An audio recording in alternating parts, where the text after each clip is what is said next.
Salam kaderli vatandaşlar, salam mehriban illeşler, salam sapara. Ya salam, oğul Nur, kovun musunuz? Bağ mısınız? Var. Ya sapara men bugün sizi birazcık gürlödüğün. Ha, şehit oluyor olmasa. İçim burulatıp gören olmayın ben.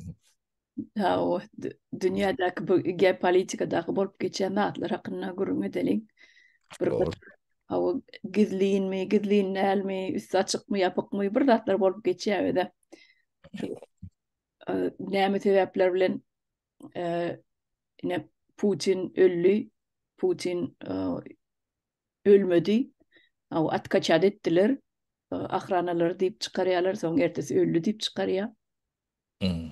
Edil şol Putin'in kaptalına kabinette oturan yani bir kabir gurulayanlar vardı. Şu Orset'in özünün dilçileri yankı. Hmm.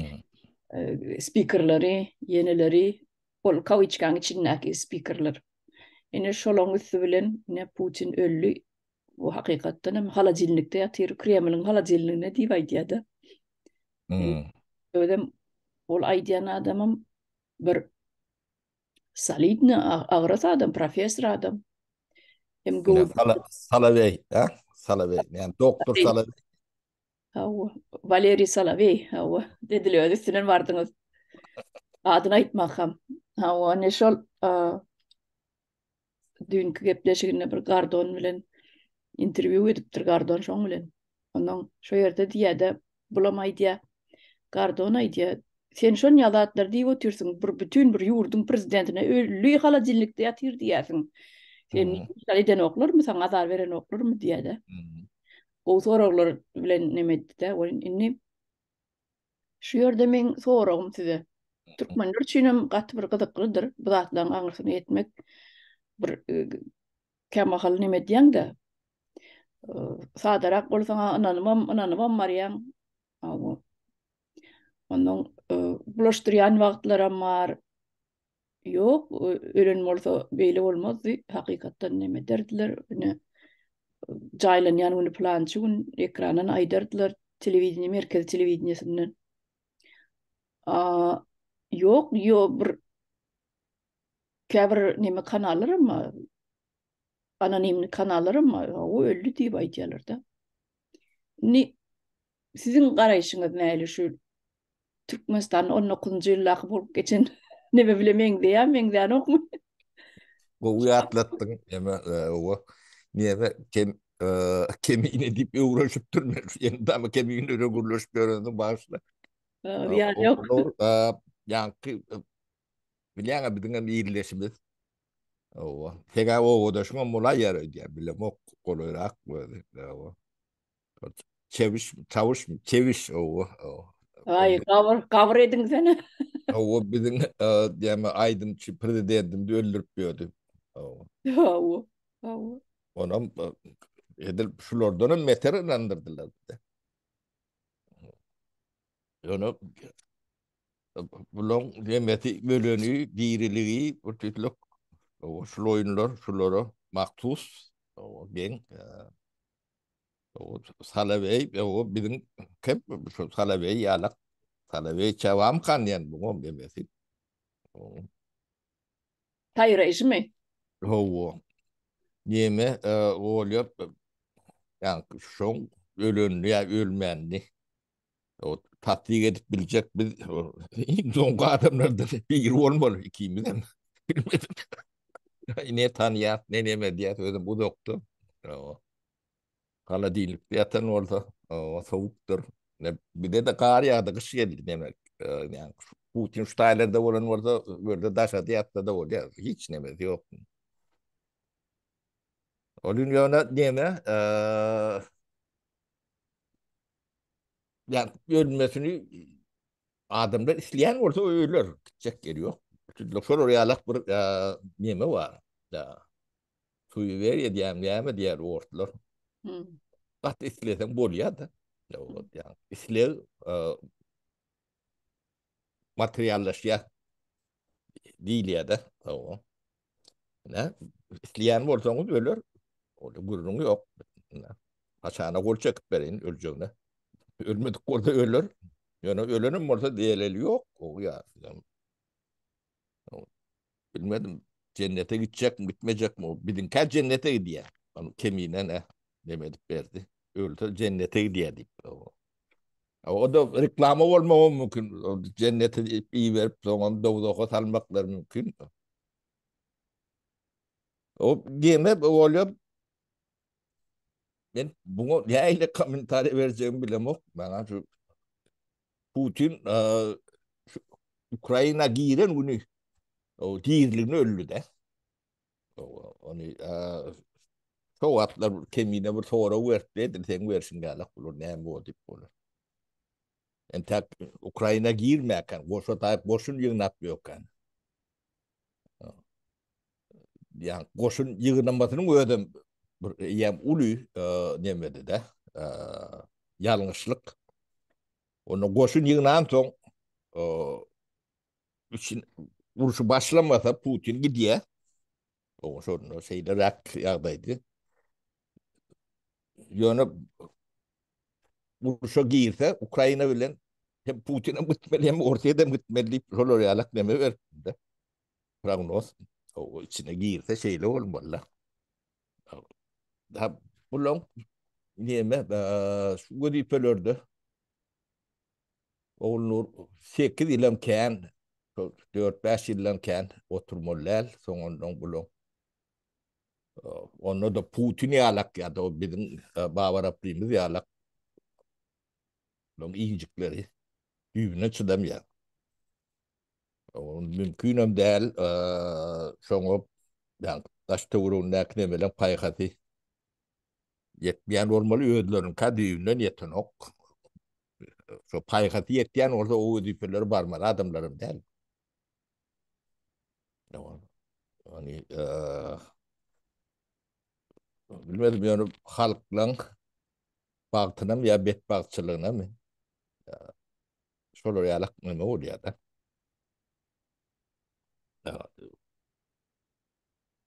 Men bunu oğul näme diýsem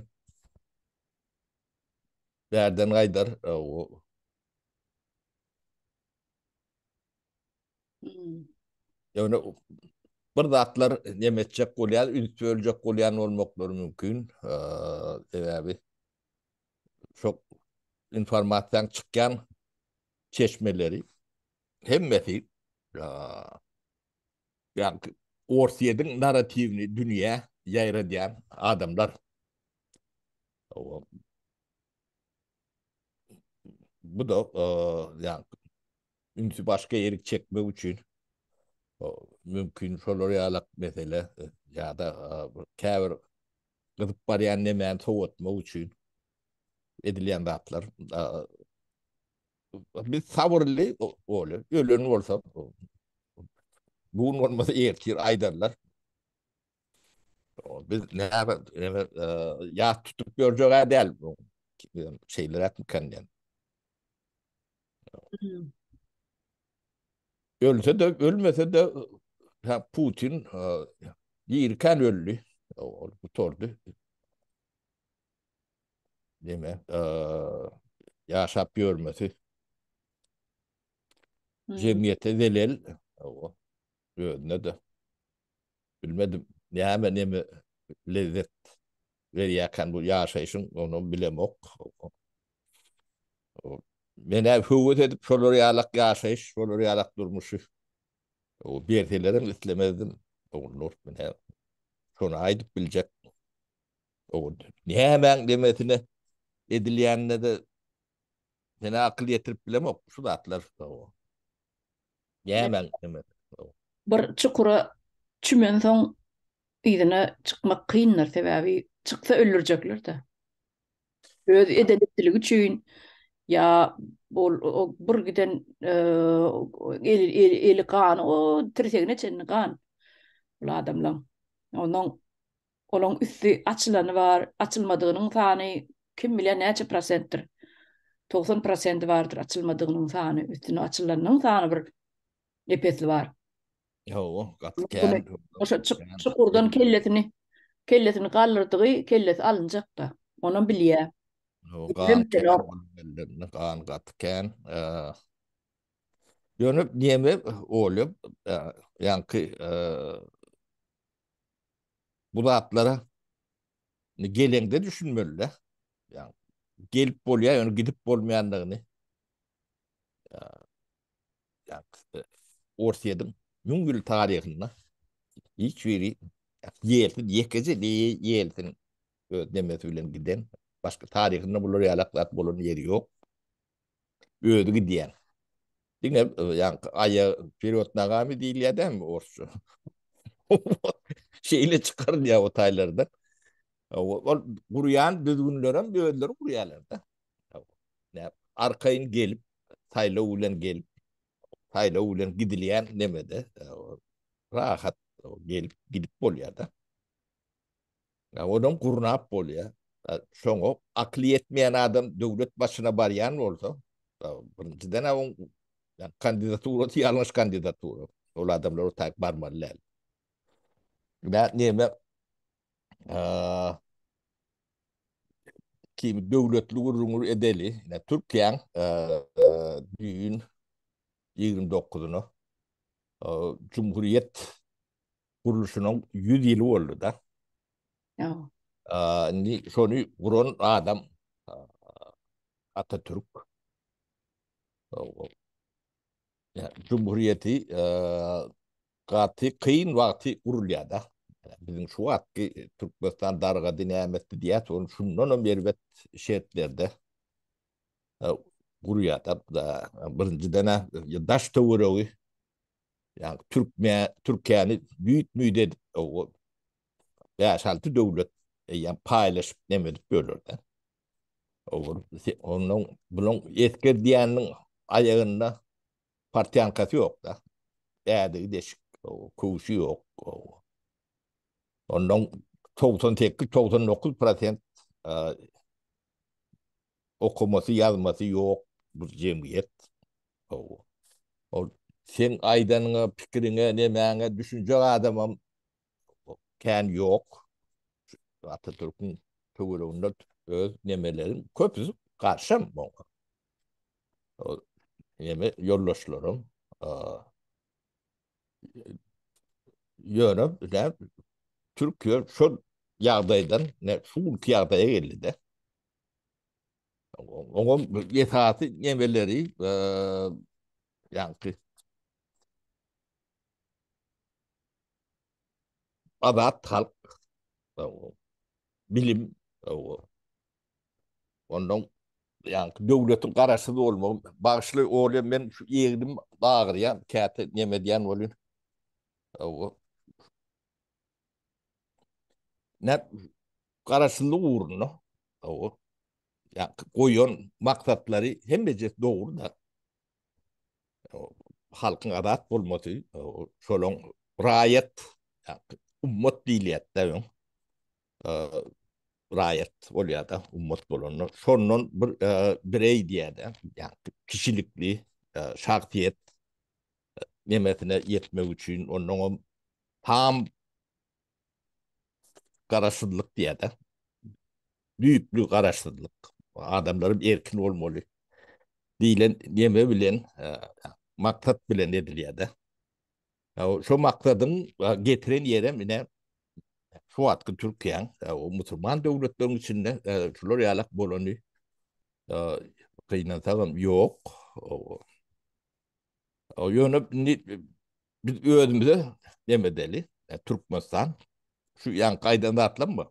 Adatlığım, şahsiyetim, o kararsızlığım hem becerinin, yani aklım, bilimim hem becerinin 180 grad tesirine de.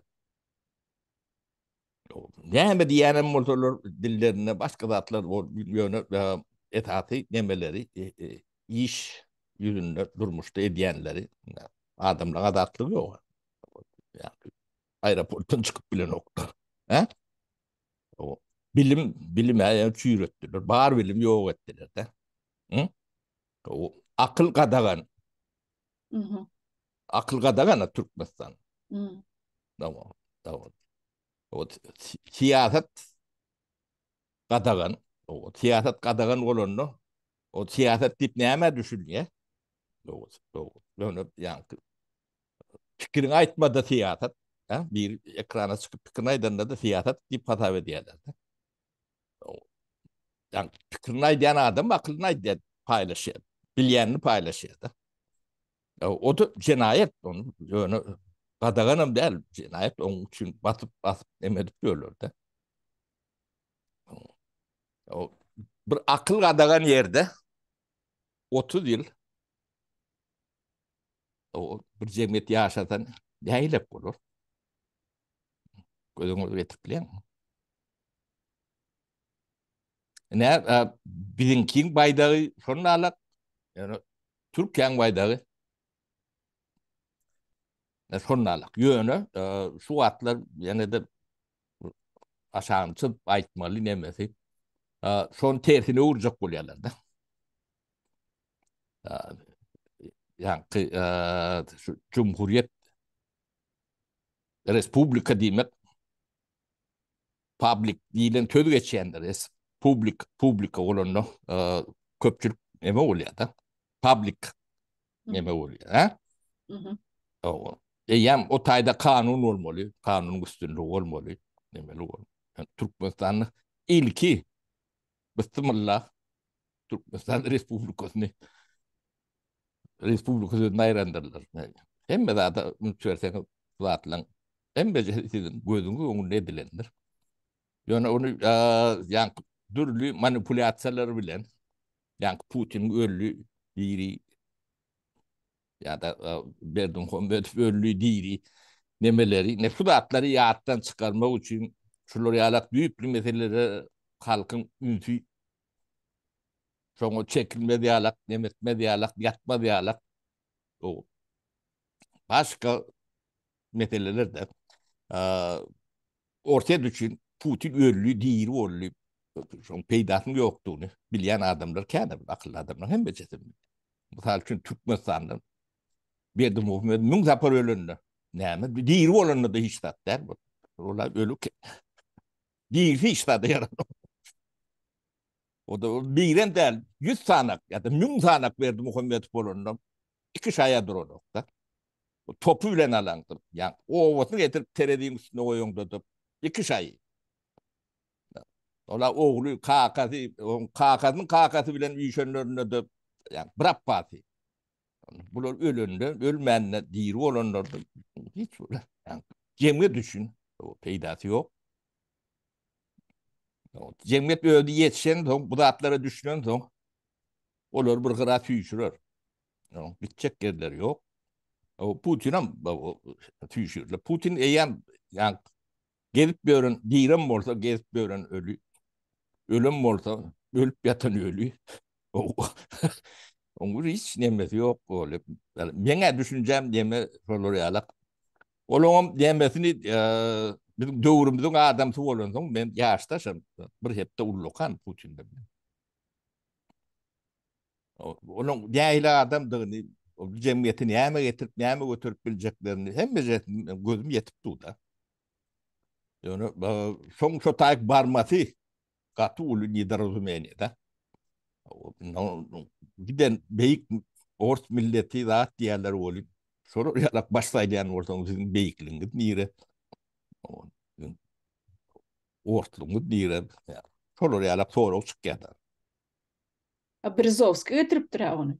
Ay kim getirenem bolsa ol getiren däldir onu ýa KGB'ň özü getirýär. KGB diýilen ýa-da entek bunu lüstrasiýa edilmeden bu nähile aýlgan spurdatdygyny bu jemgyýetler düşünmýär de. Şoň üçin lüstrasiýadan gaty uzak tutýarlar da bu datlary. Şol edilmeyen postsovet nemeleri yani geleceğini yaktı nemet bilmeyenler kıyındır. Sebebi içinde şolun nemeti altıda yine de dolap alıyor da bir yıl, 2 yıl, 5 yıl, 3 yıl sessizce yani gücünü toparlayança, ödünü kovduyança demedi yani Türkmenistan'da şeyle olur. ne Türkmenistan'ın demesi yani dövülme nokodu diyeyim ne. O ne ben 94. yılın 29. iyuluna Türkmenistan'ı ya yo 1. Ağustos'ta olmalı terk ettim de. Ben şu yığınak Türkmenistan'ın da kırılma diyorlar ya Türkmenistan. Kırılma nokodu şol. Şondan ön Türkmenistan'ın aeroporttan çıkan adamın Irak var yan dip sorulun ok. Gelen adamın birden geldim neymiş yan dip sorulun ok. Adamlar hiç kimden korkun oktu. Hiç kimi korkudan oktu. Ben içinde yaşak kaydın adam. Yani hırban neyemediğini kendi adamlar. Bileceğim umut böyle noktalar. Düşünüyorlar demediyorlar. Şu tayda işleşip görün oğlunun ödlerinin kudretunun gücünün nimetini bağdığını hisseden oktular. Tabii. Ben yani kendi yerler burada fahiş edip geliyorlar da birine. O da yani mümkünçülüğün olsa bolya diyen bolmasa da bolanı yok diyen hiç neme yok. Şolonun 7-8 tanının ayal nemeleri gelinleri ayarları ben işleyen öyle ulu öyle böyle. Or Tatar yine şoma meyvesi nemeler. O kağıt ayarları bir de iyice 10 lira 10 kaç yerine mi işleyen vakitler oluyor hatta. Onun sağan var, ozolun var, ne için gelen okutup İbnir geleyenler oluyor hatta. Hmm. O şol ya, polkovnik, ulu ulu adel başlı upravleniyen başlıkları var. O ormanatları var. Şol oraya alak nemeleri işleyen. Yeter ki tane. Onu oturduk bu şu tayda. Onu 100 gram kanyak koyup ne ayarlandı hiç kim işler eden yok. İşletmiyor. Neme gerek o. O da ne hem şunu gerek. Kanyağı şuları işlemese gelen ok diyen de. Öğünde ket çıkan, yağın, metken gelen ok. Etin tüydün gelen ok. Şu da aslan bolması için. O kıyın olurlar diyor o tabiat nemet yıkılıp teyade döremedik vakitleri. Hadi işlet yani şun kuvariyanda atlanıdan hiç de yoktu. Olur. Şunu yaşrak olup görmedik olmamız mümkün olur yönü. Son içinde yaşak kaydan adamda.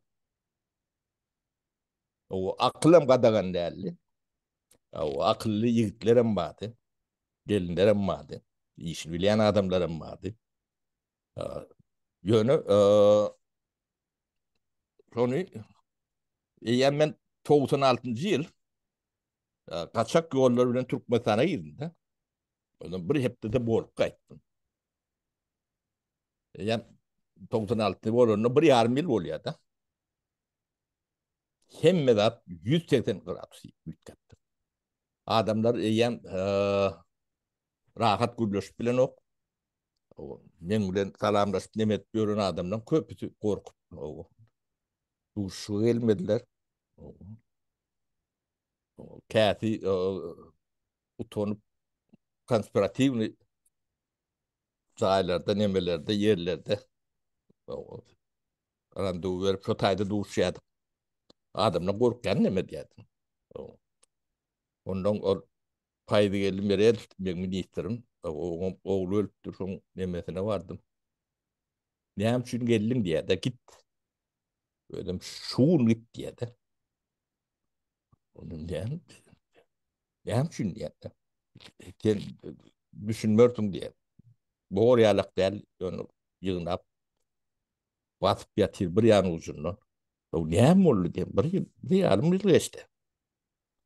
Sen sonra mı diye ne oldu nemesinin. Sonra oryalık. Onun şu doğurda yap akıl kadağan demeye geçti de. Çıktı geçen olmalı. O akıl kadağan olsa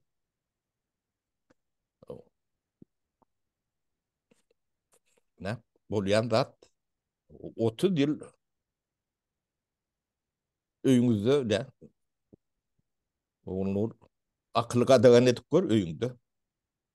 Bir 30 ýyllap şo taýdan näile çağa çuwa ýa-da başgala çilenler çykmaly.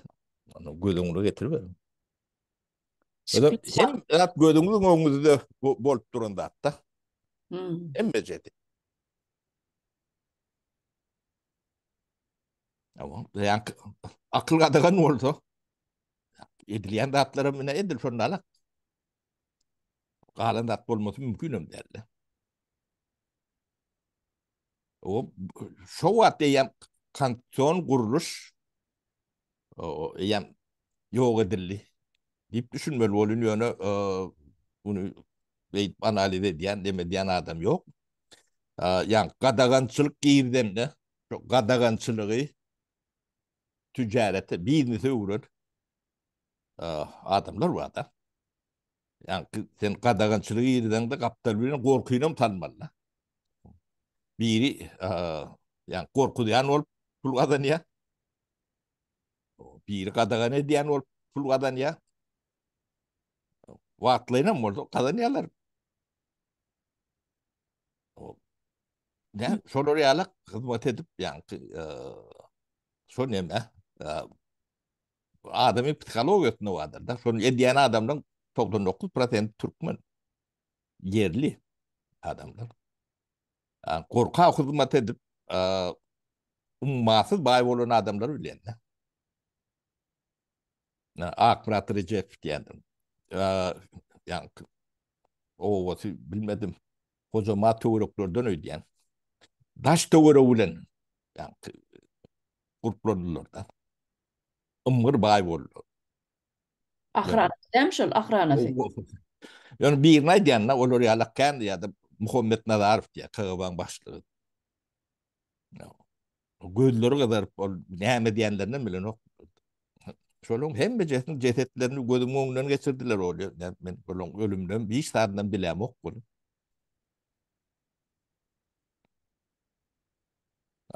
Oğulları, çağaları, maskalarından tozonlar demeden. Abi başkalarım kan adını tutup oturmalı. Ulan hem becesi öyle bilyendir ediyen işlerini demelerini. Yani bunun sonu yoktu. Görünüp durun zaten. Neme ýadyma düşdi sapara şu neme ýa ılgap kepilip şu hyzmat edip ýörýän şu ýa Hı. nemelere. Şonu bir nemede filmde Akbarat Bäşimov diýip bir artist vardı. Pökkü balan, Bilyen bilyen. O tanıyan, o tanıyan bizim maskalı dostumuz. pökkü balan oýnaýan nemede. O. Sen Bistan'dan başlığı o sen Bistan'da bilin gedi kaptaki neme o AB'de bize geliyor. O aslı rahatçı bolmaly ha o. Neme O. şoň diýende adı sözi var. Hı. Yan hyzmat edip ýören nemelere diýe. Ittir da diýe. Ursaň mor, öldürseň mor diýe. Ine şo Hı. ýadyma düşdi. Şol hyzmat edip ýöreniň iki kepilip. O. Ana şolar ana öldürseň mor, ursaň mor, nämeseň mor ýa. Adın tutyanım yok.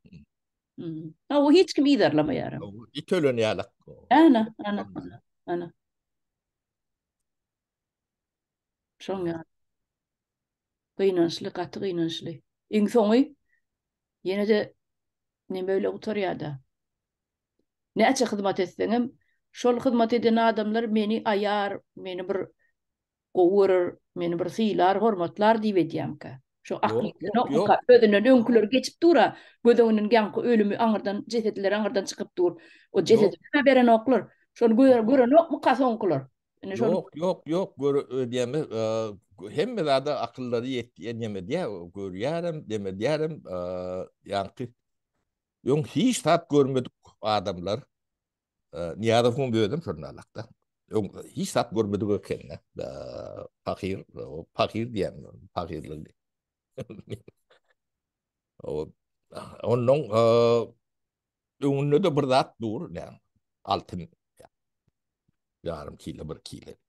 Uslovuna diyen de full valuta. Gök, yaşıl dolar. Şunların geçer diye de private. Bir daha risk edeyin, näme deyin. Onun dürüsürek, düdüğürek adam oldu. Onu da zınlar atlanyandır heve tätkelçilik berýärdi. Bunu näme üçin beýdiýän? Bunu bet eýtmäli. O etden erwet bolýar. Zat diýen adamlar var da, onu akly etýän, nemeti etýän. Olaryň düşman bolýar. Men işläp ýokan, o ýa hiç bir üýtgeçik deme ýokdy. Opuruşlukda adam ýokdy. Edwen bilen okturlar. Ýöne men şo taýda oturmam ýetýärdi. Ýöne meni aýyrdylar onuň ýa töwerüňdäki demeler köýkü paýlaşyp ýördi tandy.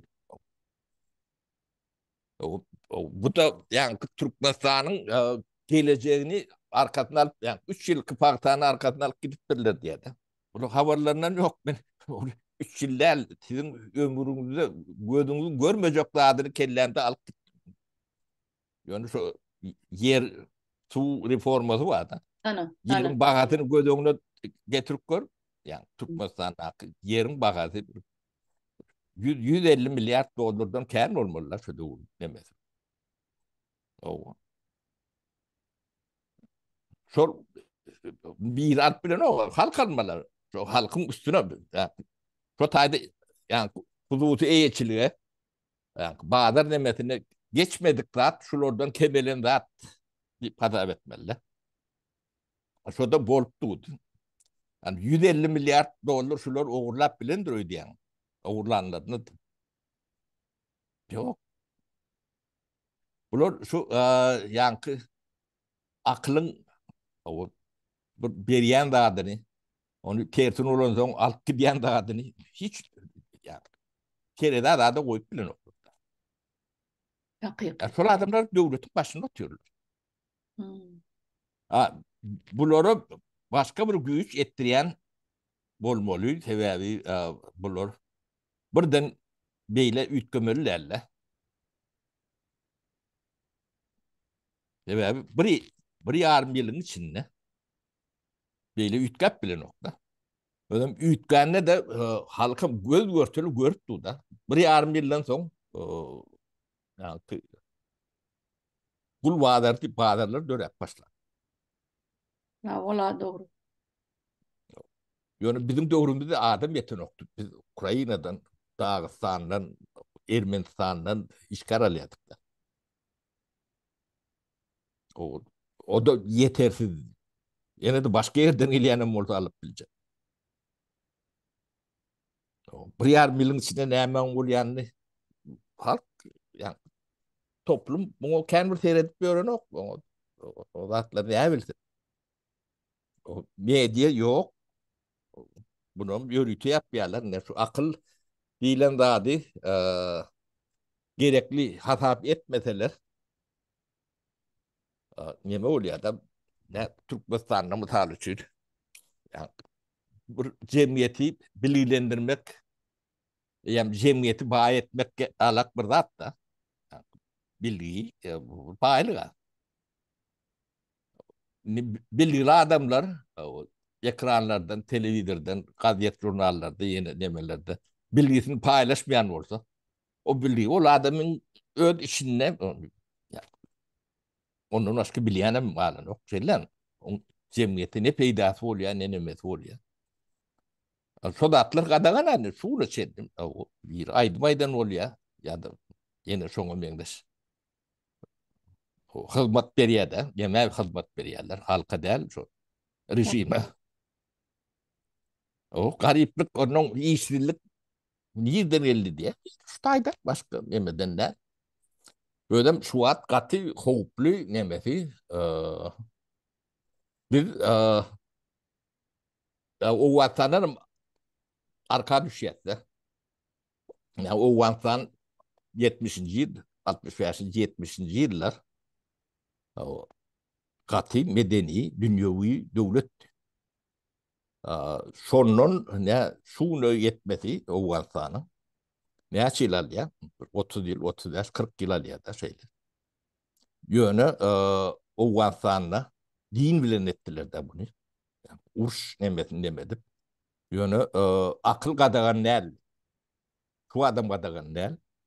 O gorkum yani Türkmenistan'a ka mengdeş bir gorku yok da.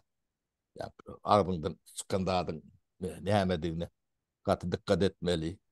Yatağında turongda da o bir bilen gürleşip bilen oklanışıp bilen ok. Yani o vaktani böyle değil adamlar öz nimetini taklap görüyor. Yani 30 yıl Türkmenistan'ına tesine yani akıl kadagan hemen güne ceza veriliyor da. O bilgi paylaşmagam şondalar. 30 yılla üç nesil yetişiyor. Onun hünerem yok ellerine. Şu an adamın eline hüner yoktur. Ya sen şunlara kömek edecek olsan ağzını körüp tutup çiğnep vermeli. Onun etip bilecek daha yok.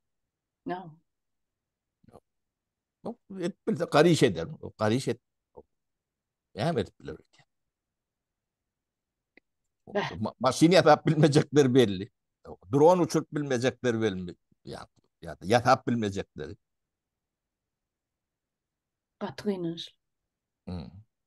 Yazık bu millete, ne ödül millete. O, yani korku salyanlarım, şunun kazancı diyenlerim, bokur doktorunu tedek kor. Onun artık kendi adam körü iyiydi. Öyle. Şu adam iyi diyor. Ya, bir aydım aydım. Yani, yani akıldan başka, akıl paylaşmadan başka hem de adı diyorlar. Bilgi paylaşma. Ya, ya, kandidat do Ha, o mollası, müftüsü, yeterlik aydımçısı, şahiri, jurnalisti, ya o bilimden başka da adı neme diyorlar. Sapara sizine neme doңdu ekranınız. Sapara geliyen onu. Ben devam edeyim. Yankı